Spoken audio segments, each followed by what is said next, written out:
Thomas Boyer, bonjour. Vous êtes le nouveau CEO du groupe Mutuel. Pourquoi avoir accepté ce nouveau défi ? Tout d'abord, ça fait plus de 20 ans que je suis actif dans le monde de l'assurance. J'ai exercé plusieurs fonctions dans des domaines différents, que ce soit les finances, la vente, dans des domaines plus opérationnels. Donc je me sens prêt à relever un défi comme celui-ci. Et puis, aussi parce que c'est le groupe Mutuel. C'est une entreprise à laquelle je suis resté très attaché, parce que j'y ai travaillé il y a 12-13 ans. Et puis je siégeais au conseil d'administration depuis 2014, donc je connais bien le groupe Mutuel. C'est quand même une entreprise extraordinaire, puisqu'elle a connu un succès qui est absolument fulgurant. En à peine plus de 20 ans, passer à 1,3 million de clients. Je veux dire, on connaît peu de success stories, si je peux utiliser cet anglicisme en Suisse, et encore moins en Suisse romande. C'est une entreprise qui vaut la peine qu'on se batte pour elle. Elle entre aujourd'hui dans une nouvelle phase, et moi je me réjouis, et ça me motive énormément de pouvoir participer à la poursuite de cette aventure. Le groupe Mutuel a beaucoup grandi ces 20 dernières années. C'est un peu plus difficile depuis quelques temps. Qu'est-ce que vous avez envie de mettre en place pour retrouver cette croissance, pour retrouver le chemin du succès ? Bon, je pense que vous faites allusion à la perte d'assurés ces dernières années. Alors c'est vrai, on a perdu des assurés. Quand on est un des leaders du marché, qu'on a une part de marché aussi importante que la nôtre, on est attaqué de toutes parts. C'est normal. Il est plus difficile à ce moment-là de gagner des parts de marché que d'en perdre. Bon. Et puis on devait aussi probablement passer par une phase de renforcement de nos structures. On n'est plus une simple caisse maladie, on est aujourd'hui un grand groupe d'assurance, le premier groupe d'assurance en Suisse romande, avec tout ce que ça implique en termes de gouvernance. Donc on a dû travailler aussi sur ces aspects-là. Mais maintenant cette phase elle est achevée, donc on doit regarder devant nous, et regarder devant nous, c'est déjà et avant tout penser aux 1,3 million de clients qui nous font confiance.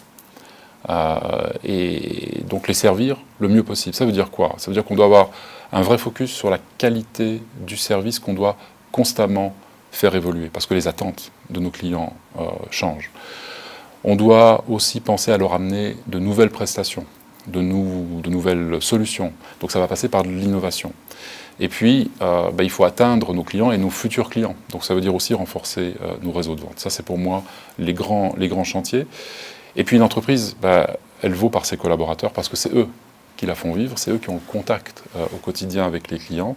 Il y a beaucoup de fierté, beaucoup d'engagement au groupe Mutuel, probablement plus que dans beaucoup d'autres entreprises dans le secteur de l'assurance.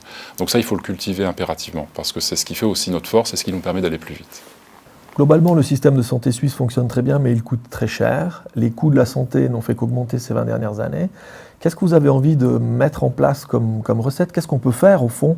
Quelle est la recette de Thomas Boyer pour essayer de stabiliser les coûts de la santé en Suisse ? Bon, je ne crois pas qu'il y ait de recette miracle. Il ne faut pas se faire d'illusions sur les coûts de la santé. Mais on a une responsabilité ici collective. La santé, c'est le bien le plus précieux que chaque personne possède.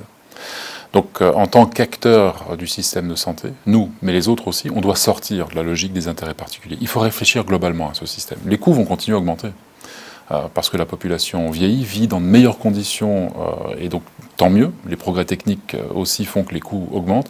Donc cette partie-là, on doit pouvoir l'assumer.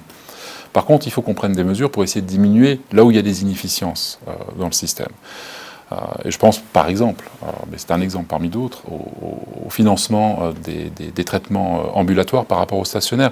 Il n'est pas normal que la logique soit différente, que d'un côté soit ceux qui payent les primes qui payent les traitements ambulatoires, alors que dans le traitement stationnaire, les cantons interviennent. Ça crée des incitatifs qui sont malheureusement qui faussent le système. Donc ça, on doit le revoir, les cantons doivent aussi participer au traitement ambulatoire.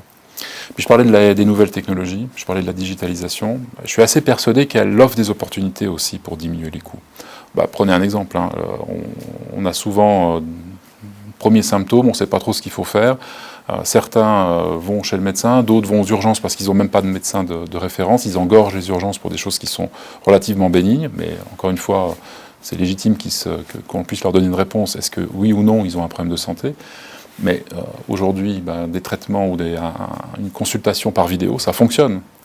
D'ailleurs, on va lancer un produit à l'automne qui va permettre aux assurés de pouvoir avoir accès à la consultation par vidéo.